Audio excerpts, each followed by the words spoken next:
Capítulo 32. Lições sobre a graça. 11 de agosto de 1963. Boa tarde. Toda a experiência no caminho infinito é apenas uma lição. Se tivermos reuniões dessa natureza ou de outra natureza, tenha certeza de que elas não terão importância, exceto como lição.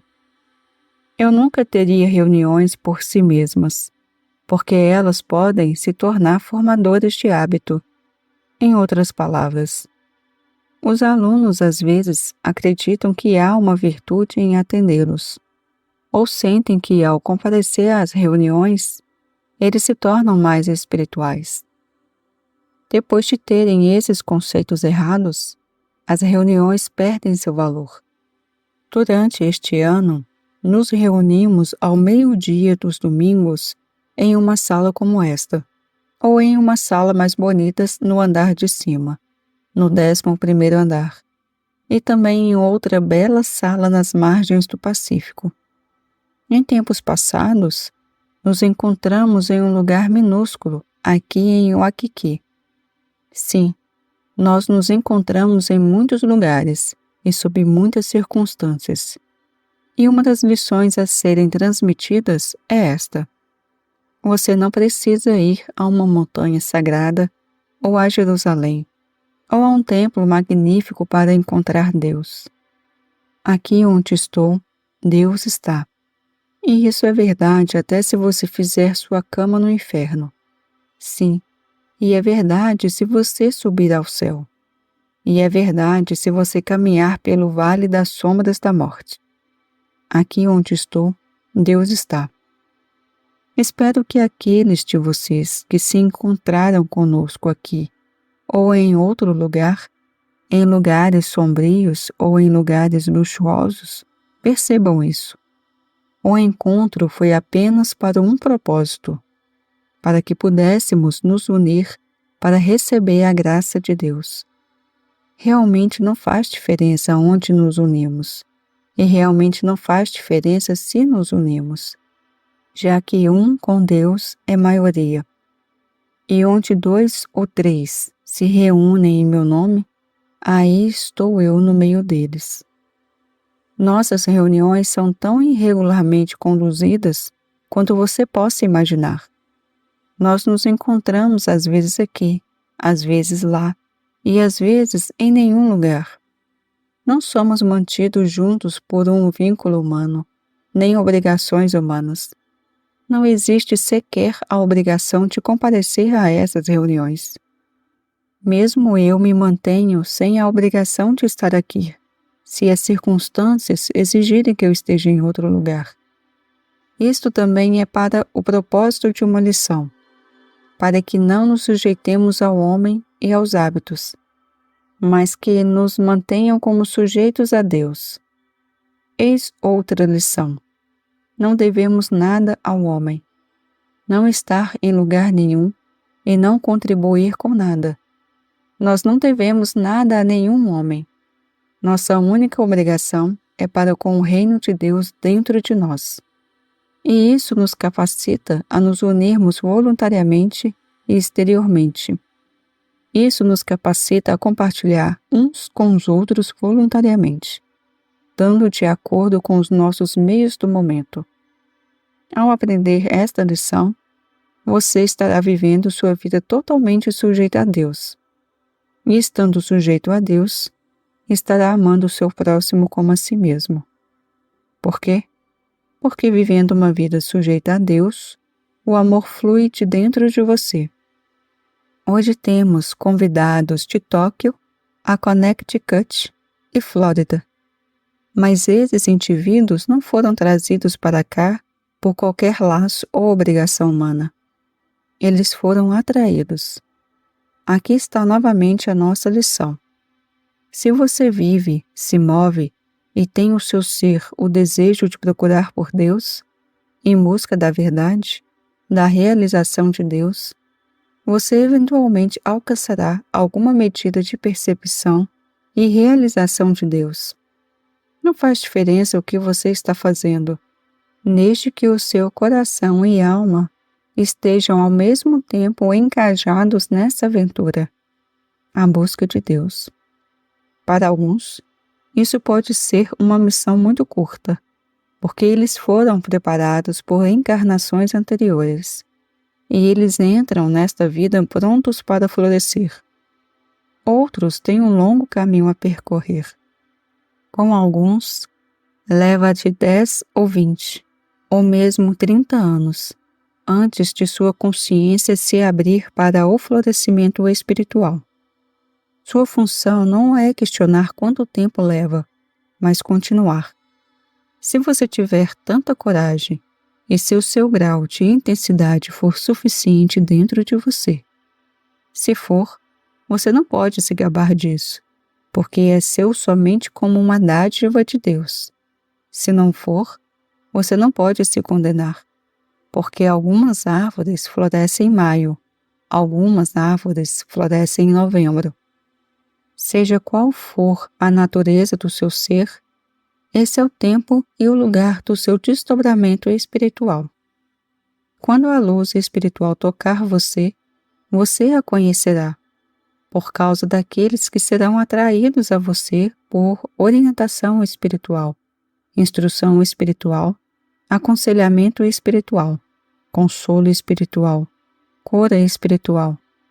Até que isso aconteça, seria loucura fazer outra coisa além de continuar seu estudo diário, praticar e meditar, até que a abertura da consciência aconteça. Vocês testemunharam isso aqui, e alguns de vocês testemunharam isso em muitas partes do mundo. É sempre verdade que há pessoas que vieram de lugares distantes do globo para assistirem a essas reuniões. Elas vieram às suas próprias custas e não sabiam que frutos receberiam. A razão pela qual isso ocorre ano após ano, em tantos lugares, é esta.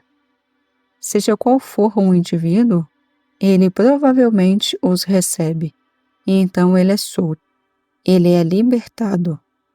Ninguém está vinculado a mim, ou ao caminho infinito, ou a uma associação. Ninguém tem a obrigação de pagar ou apoiar. Cada um é livre. E essa é outra lição. Durante a minha estada em uma casa este ano, muitos vieram para a instrução em cura, no ensino, na condução de grupos. E a menos que eles partam com esta lição aprendida, arriscam seu ministério. A lição é esta. Não prenda ninguém a você, sob qualquer forma de obrigação. Não exija que os alunos participem regularmente das reuniões. E não exija que eles apoiem essa atividade regularmente.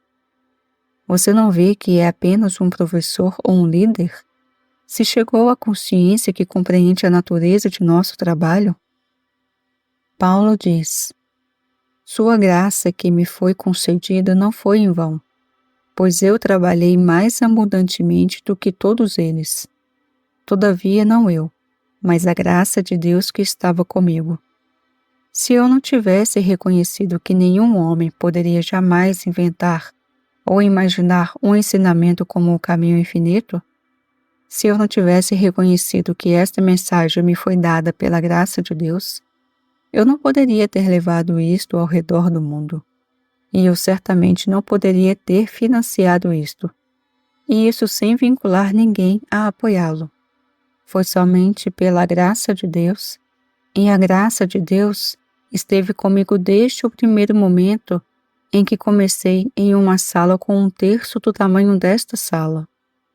A graça de Deus nos proporcionou tudo o que é necessário para o cumprimento desta mensagem. Ele levantou editores e levantou todo o necessário para continuar o trabalho. Eu não fiz isso, de fato, nunca fiz um movimento humano nesta direção. Não. E ainda assim, a graça de Deus trouxe para mim tudo o que constitui a atividade do caminho infinito. Esta é a lição. Até que você tenha sua graça, permaneça firme na busca da percepção e realização de Deus. Olhe para si mesmo como um estudante, como um buscador, permaneça dentro de você até que esse momento chegue, quando Cristo se anuncia de uma forma ou de outra. Meditações diárias renovam a lembrança do Espírito de Deus. E nunca se esqueça disto. A graça de Deus o atraiu para esta sala hoje. E alguns de vocês testemunharam a graça de Deus, atraindo estudantes de todas as partes do mundo. Lembre-se de que isso é dado a você como uma lição. Sua graça que me foi concedida não foi em vão. Sem ela, Paulo não teria sido nada. Sem isso, eu não poderia ter realizado a atividade deste trabalho. Ninguém carrega uma mensagem espiritual ou uma missão espiritual sem ela. O indivíduo não precisa da graça de Deus somente se não tiver consciência. Mas para aqueles que foram atraídos para o caminho espiritual, não há como ser realmente bem-sucedido em qualquer empreendimento, exceto quando a graça de Deus os toca. Caso contrário, o Mestre não teria dito: eu de mim mesmo nada posso fazer. Se dou testemunho de mim mesmo, meu testemunho não é verdadeiro. Minha doutrina não é minha, mas daquele que me enviou. Existe uma graça que funciona neste ministério. Ela, e não eu, cura os doentes, ressuscita os mortos, alimenta os famintos. Nós não somos trabalhadores de milagres que saem e dizem: eu os tornarei saudáveis, ricos e sábios. Não. Mas se atingirmos uma medida da graça e você tocar nossa consciência com alguma medida de receptividade, você será elevado.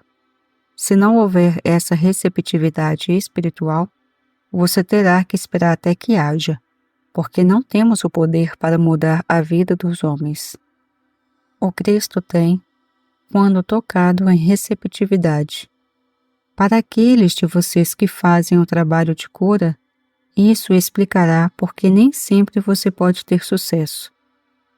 Se você está conduzindo uma atividade no caminho infinito, você é absolutamente responsável para com Deus, não para com o homem, em manter sua consciência no nível mais alto possível. Não se preocupe se eu não estiver cheio de cristandade, mas você é responsável por manter sua consciência no nível mais alto possível. Então, seja tão justo, tão correto e disposto a compartilhar quanto o Cristo permite que você seja. Não fique de luto por não estar curando a todos, mas lembre-se de que é o estado de consciência do indivíduo que determina a altura em que você pode erguê-lo. Você que conduz reuniões deve ir a essas reuniões completamente livre de qualquer laço com alguém. Você deve ir lá sem se preocupar com quem está ou não está lá. Em outras palavras, no momento em que você permite que seu pensamento vá para fora, você se permitiu descer ao nível humano. Somente nessa percepção, você está liberando pacientes, estudantes e todos os outros. Minha unidade consciente com Deus constitui minha unidade com todo o bem espiritual. Você vai descobrir, então, que a passagem que está na frente de todo o escrito do caminho infinito é absolutamente verdadeira. Não existem amarras humanas entre nós, mas existe um elo espiritual que nos une muito mais do que se assinássemos nossos nomes em um registro, ou prometêssemos estar presentes nas reuniões. Em seu ministério, e estou me referindo a todos os estudantes, porque todos vocês enfrentam este ministério em suas vidas individuais, você deve entender o mais importante princípio, no qual está a principal revelação da mensagem do caminho infinito. Você não pode curar corpos, nem você pode reformar as pessoas, ou enriquecê-los, ou empregá-los. Em outras palavras, seu ministério não é com seres humanos. Vamos para Paulo para um fundamento. Mas alguém dirá: como ressuscitarão os mortos, E com que corpo virão?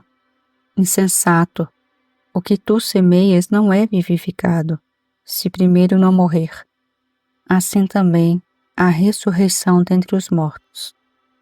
Semeia-se o corpo em corrupção, ressuscitará em incorrupção. Semeia-se o corpo natural, ressuscitará o corpo espiritual. Se há corpo natural, há também corpo espiritual. Mas não é primeiro o espiritual, senão o natural, depois o espiritual. O primeiro homem da terra é terreno, o segundo homem, o Senhor, é do céu. Qual o terreno, tais são também os terrestres, e qual o celestial, tais também os celestiais. E assim como trouxemos a imagem do terreno, assim traremos também a imagem do celestial. E agora digo isto, irmãos, que a carne e o sangue não podem herdar o reino de Deus, nem a corrupção herdar a incorrupção. Coríntios 15, versículos 35, 36, 42, 44, 46 a 50. Vejamos isto. Se nosso ministério consiste no homem natural, no corpo natural, seríamos ministros ou médicos físicos, visto que nosso ministério é o levantamento do Cristo, não temos nada a ver com o homem natural ou com o corpo físico. Não encontramos cura para as doenças do homem, nem somos reformadores de pessoas más. Este não é o nosso ministério. Nosso ministério é nosso reconhecimento. Quando você nasceu, você era o homem natural, que não recebe as coisas do Espírito, não está sujeito às leis de Deus. Nem isso pode ser de fato. Sabemos que isso é verdade apenas por olhar para este mundo e testemunhar os desastres que acontecem na experiência das pessoas boas, bem como das pessoas más. Porque sabemos que o homem natural não é filho da criação de Deus. Não temos nada a ver com a mente nem com o corpo dele. Nossa função é o reconhecimento da verdadeira identidade do homem espiritual e da natureza do seu corpo espiritual. Um reconhecimento que só alcançamos quando a nossa consciência é iluminada. Aqui, você tem a razão pela qual nós não somos organizados, e a razão nos dá uma lição. Que boa organização faria para trazer sua identidade espiritual? Não. Você deve aprender que uma mensagem espiritual é estabelecer a morte daquele homem que tem que obedecer à lealdade humana e trazer o renascimento daquele homem que tem seu ser em Cristo. Levantar seu corpo espiritual, um corpo espiritual elevado pela lei espiritual. Se você permanecer no Espírito, você testemunhará seu corpo levantado. Entendemos a natureza do indivíduo, respeitamos o indivíduo e, portanto, permitimos que cada pessoa se desenvolva de acordo com sua própria natureza. Não esperamos que nenhum grupo de alunos tenha consciência espiritual de uma só vez. Nosso trabalho é com os indivíduos. Não pode ser um trabalho coletivo. Se fosse, eu teria colocado um anúncio no jornal e convidado milhares para vir aqui hoje. Não teria sido útil, porque dos milhares, seria apenas este mesmo número que aqui está hoje, o mesmo número que está pronto para ouvir. Tendo olhos, não vedes? E tendo ouvidos, não ouves? É claro que tem, e é isso que o atraiu aqui. Mas não é possível que cada um de vocês compreenda a mesma quantidade ao mesmo tempo. Não, porque o nosso relacionamento com Deus é individual, e nós alcançamos um por um. Há um fundamento que veio à luz recentemente de uma forma diferente, como jamais veio antes. Quanto aos frutos, eu acho que é uma forma muito melhor, e quero compartilhar com você, como uma lição e como uma experiência para viver e praticar. Em muitos ensinamentos, aprendemos que não adianta pensar no passado. Não há Deus no passado, e, portanto, podemos também aprender a deixá-lo ir. Mesmo que houvesse algo de bom nisso, não nos beneficiaria, porque é passado. Mas se houve mal nisso, isso também está no passado. Em alguns ensinamentos, também fomos ensinados a não viver no futuro. Entretanto, neste ponto, torna-se necessário não fazer afirmações, mas compreender como é inútil viver no passado com ansiedade, ou mesmo com muita alegria. Deus não pode operar no futuro. O único momento possível que Deus pode operar é agora, somente agora. Tente fazer com que Deus faça algo daqui 5 minutos, e você verá como isso é inútil. Deus está sempre funcionando no agora. Leve este princípio para casa e pondere sobre isso. Que Deus não pode fazer nada por você no passado ou no futuro. Você deve atingir essa convicção. Ao perceber que você está vivendo agora, você percebe que é neste momento que você deve atuar pela graça de Deus. Aqui nós voltamos para Paulo. Tua graça é minha suficiência em todas as coisas. Quando, neste momento, quanto à suficiência até este momento. Neste momento, a graça de Deus está funcionando dentro de você em qualquer medida que seja necessária para você. Neste momento. Você não precisa se preocupar com o passado ou com o futuro. A natureza nos dá ar suficiente para respirar apenas por esse segundo. E você sabe bem como seria impossível armazenar seu fôlego. Você pode ter a impressão de que realmente há estudantes iniciantes e avançados. E aqui é o ponto exato que você rompe com essa crença. No que diz respeito a Deus, não faz diferença. Existe uma suficiência de graça onde você está agora, para atender à necessidade deste momento. Uma vez que você esteja ancorado nessa percepção, você pode continuar com seus estudos e com as suas meditações, e progredir rapidamente em direção à plena realização de Deus. Você não terá problemas se tiver a graça de Deus suficiente para satisfazê-lo neste momento. Neste momento, a graça de Deus é sua suficiência, há o bastante presente para atender à necessidade deste momento. E daqui a uma semana, o suficiente estará lá. Sempre haverá suficiência da graça para atender à necessidade deste momento. E no caminho espiritual, você não tem o direito de viver um momento que seja à frente deste momento. Você planeja reuniões antecipadas, ou faz planos de viagem ou planeja negócios antecipadamente.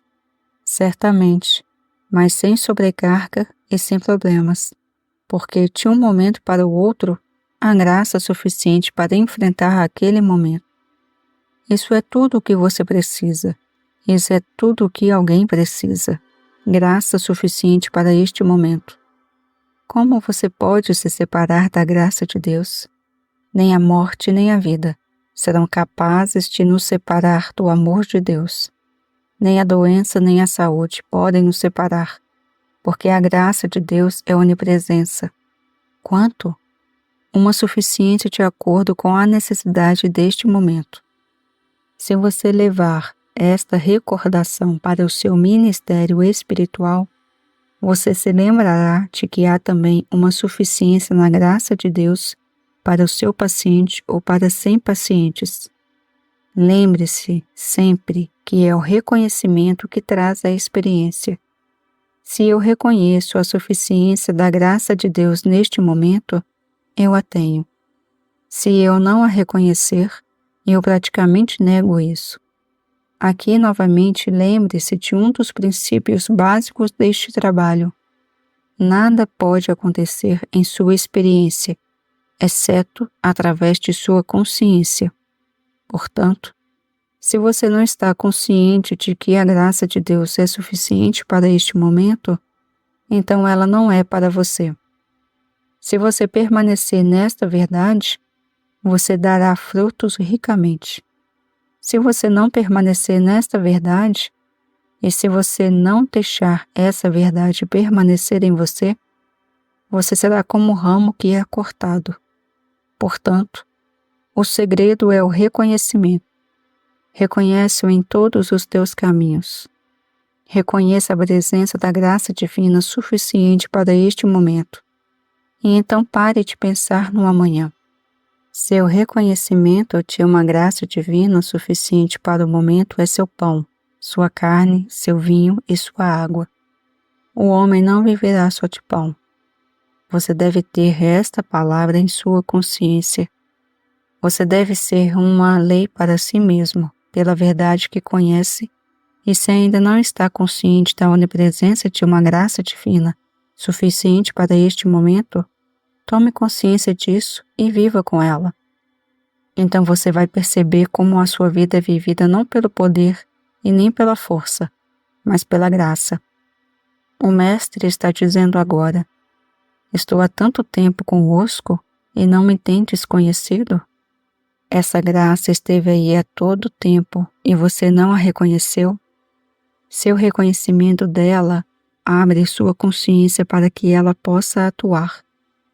Aqueles de vocês com o ministério devem assegurar a seus pacientes e aos seus alunos que a salvação deles não depende de se tornarem estudantes avançados. Sua salvação é dependente de seu reconhecimento desta graça divina, suficiente para este momento. Isso possibilita que os alunos sejam reformados, curados e elevados em seus primeiros dias de busca. A graça de Deus não depende de processos. A graça de Deus não depende de nada além de reconhecimento. E sua responsabilidade é reconhecer a função de uma graça divina operando na consciência de seus pacientes e de seus alunos a partir deste momento, suficiente para sua reivindicação e suficiente para sua necessidade. Caso contrário, você estará encorajando a crença de que pacientes e estudantes precisam de você pessoalmente. Você não está conduzindo um ministério pessoal. Seu ministério é o ministério da atividade do Cristo. Quão fácil é então libertá-los em Cristo? Em nossas meditações, ponderamos a verdade, mas nunca a repetimos como se a verdade fosse uma afirmação. Ponderamos o princípio por trás dela, e então nos voltamos para dentro. Fala, Senhor, teu servo te escuta. Então deixe Deus confirmar isto. Deixe Deus colocar o selo sobre isto. Olá, pessoal. Aqui é Daniela e chegamos ao final do capítulo 32 do livro A Transformação da Consciência de Joel Goldsmith. Eu espero que vocês tenham gostado. Deixem aqui o comentário de vocês, deixem o seu curtir, compartilhem a mensagem com as pessoas que vocês sintam que vão receber bem essa mensagem e se inscrevam no canal se ainda não são inscritos, ok? Obrigado e até a próxima.